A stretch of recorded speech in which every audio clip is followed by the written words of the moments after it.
Hello, pedal nerds, nerdilas, nerdizzles, Walrus Audio fanatics. And there's probably some Walrus Audio fanatics out there, because their stuff is cool.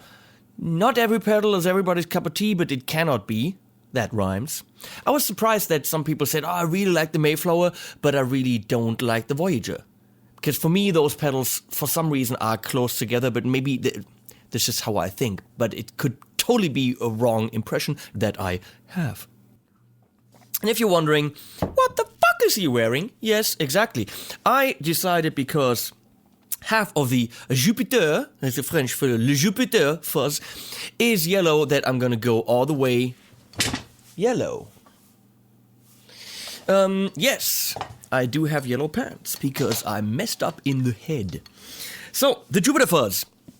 I'm feeding it with a T-style guitar by LSL, because I don't want to overblow it, so I'm feeding it a vintage kind of output single coil sound. And Walrus Audio calls it a multi-clipping fuzz. I tried to find out if it's germanium or silicone. I would assume it is germanium because it's very woolly, very fuzzily, very wide, bottom-endy, not very bright, and I have a feeling that the silicone stuff is brighter and bitier. I might be wrong. Please, fuzz enthusiasts, correct me on this. So, and we're gonna go straight into it, which is, in this case, the Jupiter. Le Jupiter fuzz, oh, très bien, avec le tour Eiffel, là, c'est porte-monnaie, ah, maintenant, c'est très joli, le Jupiter fuzz, huh? This was the demo for the French people. I don't know French. I don't know what's going on. Not enough coffee, this is only number 4. People complain about my slurping when I drink coffee. I have to have the coffee. So they complain about this.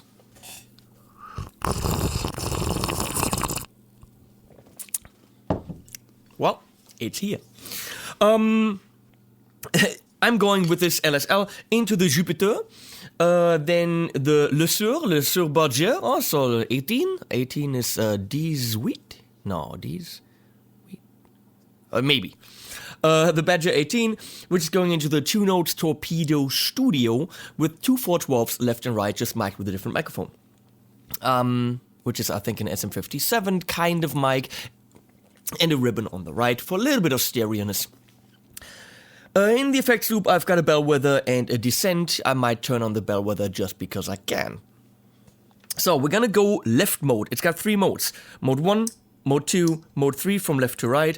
And it's got a bass switch, which lets through more of the bass frequencies for bass, which I'm not testing because I don't have the setup for it. Just take my word for it, it's cool. And actually, this we will learn later. Skip to me talking to COLT later. Cool guy, and we'll talk about this fuzz and other things. Here's my clean sound. I'm gonna go straight in the back. It should be. Get it? Go. Nah.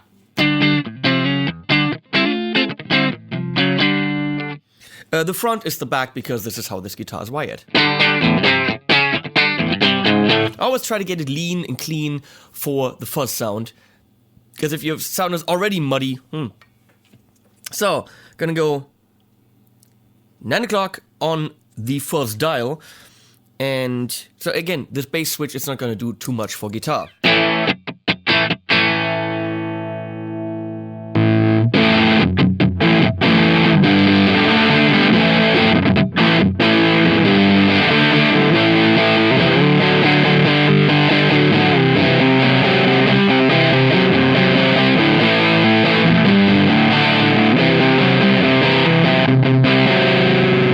Very not high-endy. Wuzzly, fuzzly, round. I would describe it as the P-bass version of a pedal. Huh? Well, a P-bass doesn't have a lot of brilliance. A P-bass is roundness for the bottom end. And that's why it is a perfect accompaniment bass. And I can imagine this filling, but not in any way standing out in a mix. Obviously, if you want something to stand out, using this Marshall-y kind of speaker could be a problem. Once I switch to a different speaker, you would hear that there's a lot more high-end coming through, maybe too much. Want to try this? I haven't tried it, but I'll just switch to a different, preset on my two notes.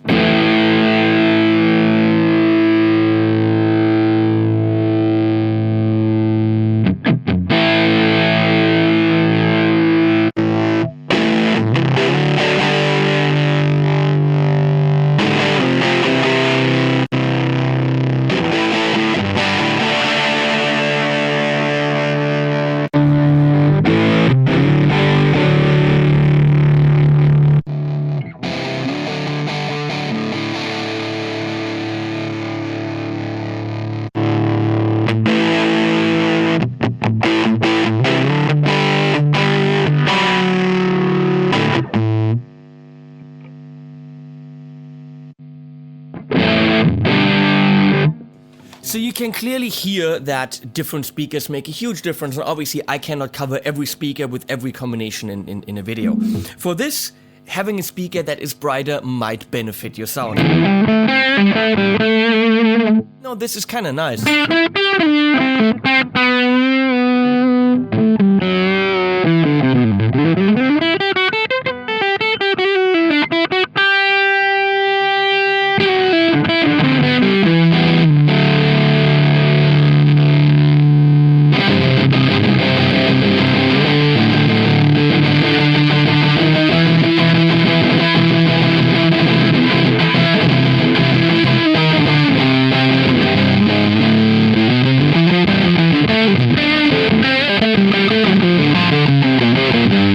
By the way, I'm playing with an Ogre Picks Ebony Flat.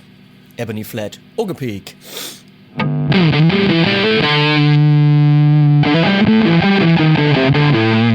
Interesting, when you dial back the tone, the frequency spectrum changes quite a bit. Interesting.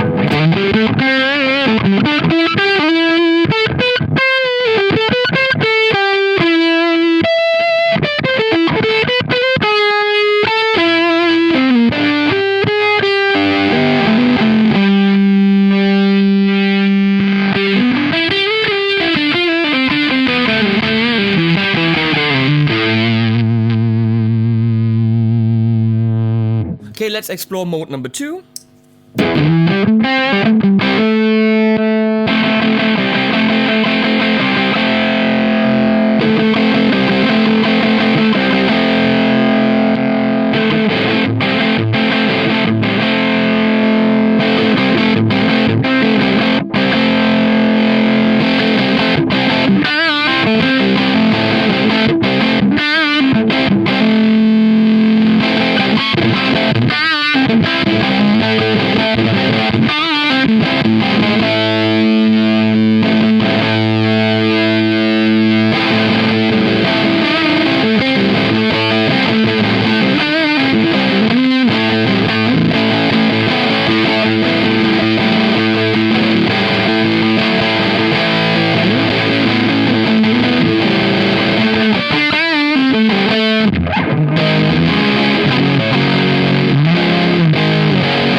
That was the song for Donald Trump, if you know what I mean.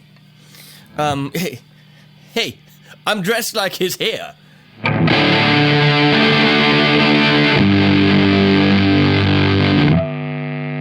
And number 3.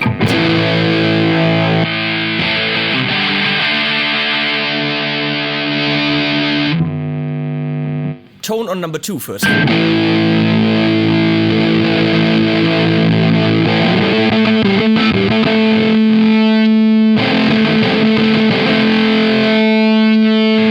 Going to number 3, a lot to cover here.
Satriani's a little bit fuzzy, but then again, doesn't play a Tay-style guitar.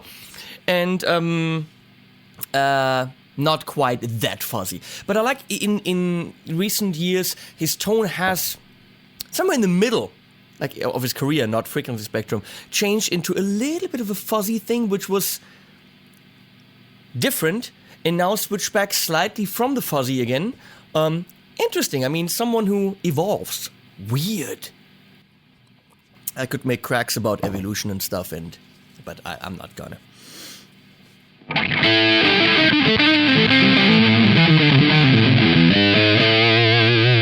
Of course, positive cracks, because evolution is a thing. I'm doing it! Stop doing it! Let's see how you roll off the volume.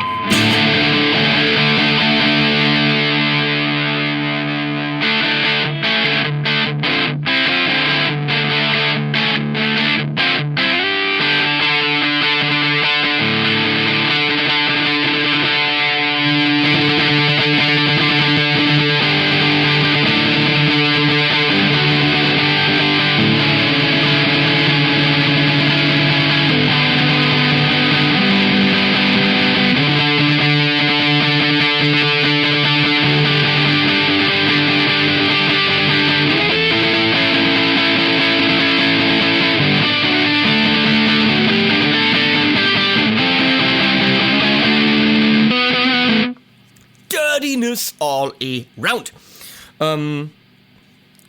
Can it lead? I don't know. Some bellwether on it?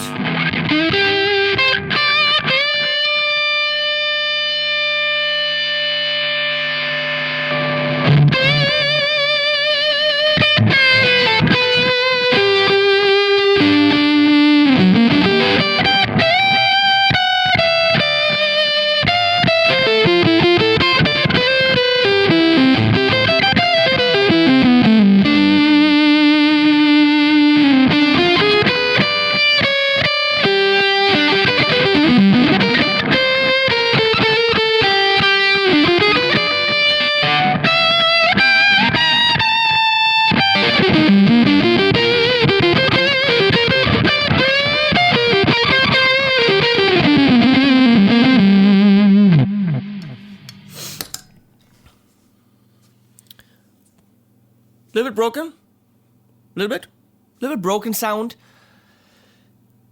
Maybe tad too much, but that's just fuzzes. I mean, they go in all directions. When someone says I like fuzz, it really means nothing. It's kind of like I like women. Well, what kind of women do you like? It's a lot of differences right there. Definitely flexibility in this one. Let's talk to COLT. Hey guys, so my 2 cents, well, it's not my 2 cents, it's kind of our 2 cents, but then again, whatever this guy over there says doesn't really matter, because he's trying to sell you this, so, right? I mean, you're trying to make sense, money, sense, you're trying to make money, that's what you're trying to make. Well, it helps you pay the guys and gals that work here, it does. Oh, so. Yeah, well, they want to eat by this, that's it, that's all we have to say. Eat. So it's fine. If you don't know who this is COLT Westbrook from Walrus Audio, and we're chatting about the Jupiter here. You've seen the demo just now, me playing it and playing with it and doing a track and a slideshow and all this. I really like this fuzz. Fuzz is, for me, it's not my world. I know it's more COLT's world because he's more into the indie kind of, you know, fuzzly wuzzly band sound, where sounds don't necessarily have to be punchy, but more woolly. For sure. Yeah. For sure. So I actually don't have a fuzz on my board. Did you know that? Really? Sorry to break it to you. For me, fuzzes are always difficult, and they're difficult to demo because when I do a produced track, recording 3 to 4 guitars with the fuzz is not necessarily realistic. You don't record fuzz for every single track in your song. It doesn't work. But I actually pulled it off on the song Alien at the beginning that you heard, that you haven't heard, that those guys heard, that watched this. It was awesome. I loved it. I was doing this. No, you weren't. You haven't even heard it. Don't lie. I thought we were doing time travel. Oh, right. Okay, so he's heard it. Liar. I'm listening to it right now. No, you're not. You're talking to me. I love the. Let me talk. Let me do my thing. I love the Jupiter. It's flexible enough so that if you're not a super fuzz guy and you sometimes want something more woolly, sometimes more bitey, sometimes really broken, but maybe just something that's a little bit overdrivey with a fuzz note, it can pull it off. Yeah. The mode switch gets you into that area where you want to go. I feel that, at least with the Sir Badger that I used, I had to get the tone quite high to get enough high end. Otherwise, it was too dull. Muddy. Yeah, too muddy. The bass switch is subtle, isn't it? Yes. Yeah, it's not like so it's for bass actually. It's so it allows more low end to pass through. So if you're playing bass. So I wouldn't notice it that much with the guitar. Nope. Good, because when I actually go to the demo, which you guys just heard, I can say that in the demo, so you've just heard it again. Time travel is weird, guys. There you go. It's the best. I know you are not hyper competitive with other companies. I know you have Strymon pedals on your board, even though you have great reverb and delays. So I know with you I can say something like this. For me, this was definitely one of the go-to fuzzes if I want to pick a fuzz. I've just had one on the blog here when I did the Thomann demo for it, which was the Earthquaker Hoof. Have you played that? What do you think about that? I love it. The Earthquaker Hoof? Yes. No, I think it's great. I think fuzz is like pizza, you know? Like, it's all good. There's just different interpretations everywhere around the world about it. And so, you know, like the hoof has, you know, little quirks about it that are really great. And that, you know, that's the thing about fuzz. It's just, it's all good. It just depends on what you're into. I loved on the hoof was more overdrive and less woolly, less blown up in the low end. Let's say less Big Muffy. I don't think any of these sound like a big muff, but less woolly in the low end. And so it was for someone who likes overdrive with a tiny fuzz note. It was a great fuzz. This is definitely more fuzzy, but I like that it's flexible enough that you can really dial in just the kind of sound you want, and you can still play power chords with it and not just single notes, because there are fuzz that only allow you to do single notes, which really limit their usability big time. And then, you know, spending quite a bit of money on a box that allows you to do single notes only. Because guitars have 6 strings these days, you know. Yeah, I have a replica of a Maestro fuzz. I'm like, this is just that just makes the guitar sound very broken. Way to go to plug in a €6,000 guitar to play that. Exactly. But again, I don't get fuzzes. If you guys want to check out a killer band that uses fuzz to perfection, Rival Sons. Those are the most fucked uppest guitar sounds ever, but they make it work. They absolutely make it work. Good sounds. Plus, if you want to hear the best band in the world, listen to Hanson, and I'm not shitting you. Someone actually commented saying, "You're joking about this, right?" And I'm like, "No, I'm not joking. I think someone unsubscribed from my channel because of it." That's the best. Dude, you just be you, man. You love Hanson. I love Hanson. Are you in the fan club? No, I don't know. They have like an exclusive fan club that you get extra Hanson benefits if you can sign up on the website. So, that's a little bit too nerdy, I think. But maybe I should do that. I've never been part of anyone's fan club. You get like unreleased tracks and like songs that they record for just their fans and stuff like that, and so it's pretty cool. See, okay, special meet and greet stuff when they tour. Now we're talking. So where were we? Jupiter. Yeah, awesome. I love the fuzz. And yet again, before I would have said, well, do you really want to spend $240 on this? Well, it's not $240 anymore. It's not. $190, $199. It's below $200. So for me, anything past the $200 is get it if you really want it. If you really dig it, anything under $200 is a solid tool that if you use it once in a while still solidly built, beautifully done, built by guys in the US, right around the corner from where he's sitting. Obviously, some parts of this have been made in China. We cannot deny that.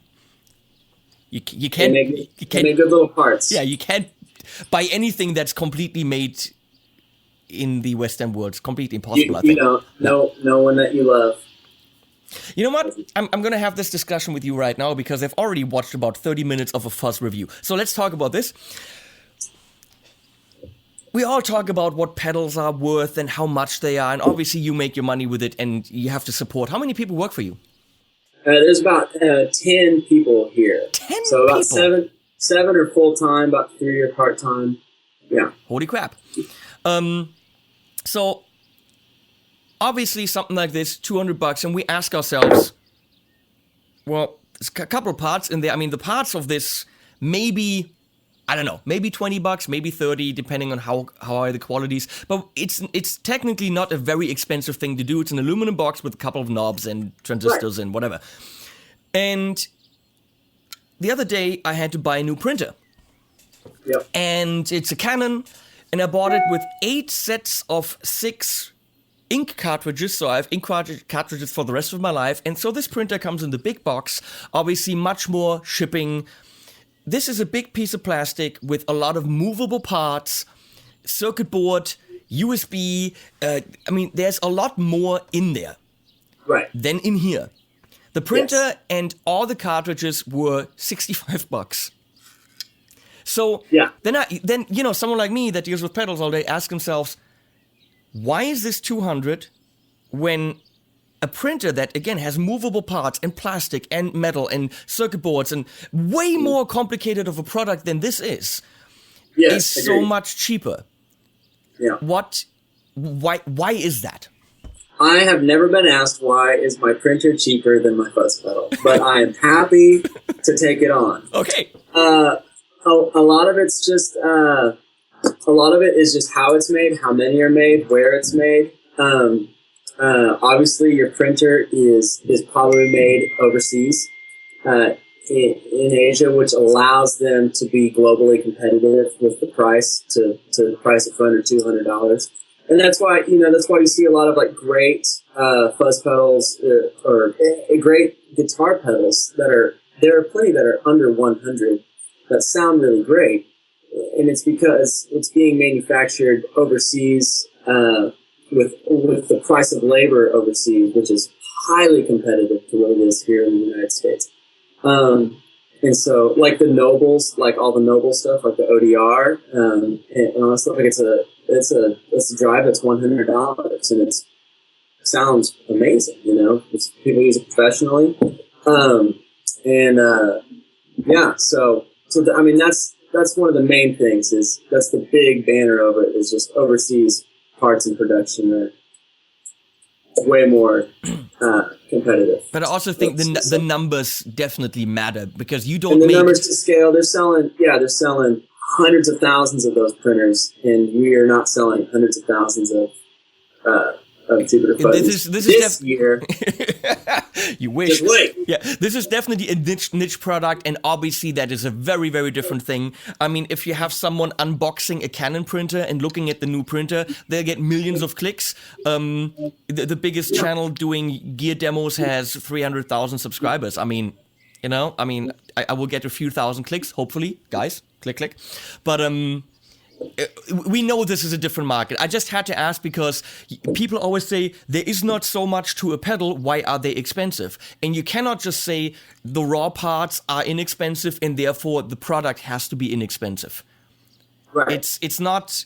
You cannot simply compare things. What you said is absolutely what I would have said too. It's easy to look at the Fuzz and go, oh, it cost them $30 to $40 to make that. Why is it $179? And then you got to factor in that there's 10 employees. You got to factor in that there's rent and there's insurance. And then a lot of people forget that you have to factor in dealer margins, which are 30 to 40%. Distributor margin. The distributor wants to earn money. America, and distributor margins even higher than that. And so by the end of the day, that it turns into a product where you make enough money to support the business. No one here is driving a Rolls Royce or a Lexus. So really, that's so, weird. That's weird. Yeah. I thought you all you drive. believe it? I thought you all drive Rolls.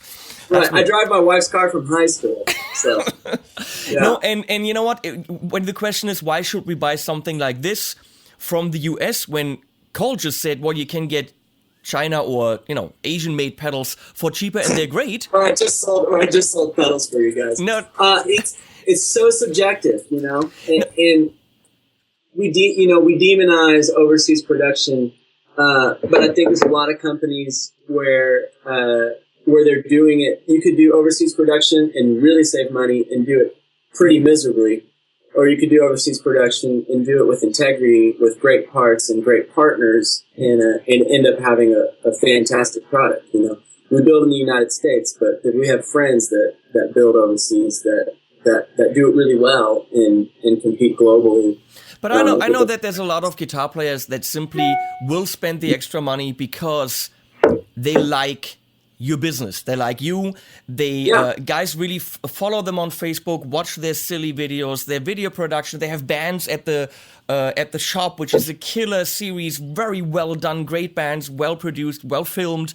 They do very silly videos themselves. And when you get to know the characters behind this, I know some people are willing to spend some extra money, not exorbitant amount of money, but some extra money just knowing that the pedal comes from people like you and that they're supporting, the average Joe soldering this thing together at your shop versus some guy somewhere in China maybe. So I know that personality is something that we guitar players are willing to spend money on. So to bring this to a close, Jupiter, nice fuzz. For someone who doesn't like fuzzes, definitely recommended. Yeah. COLT, we will be doing more of these with more of your pedals, which are all over the place, when I have gotten to doing them. So I'm going to finish these demos, and then we'll do more, and then more demos, and then more, and you know the drill. Sounds fun, man. I love it. And That's good.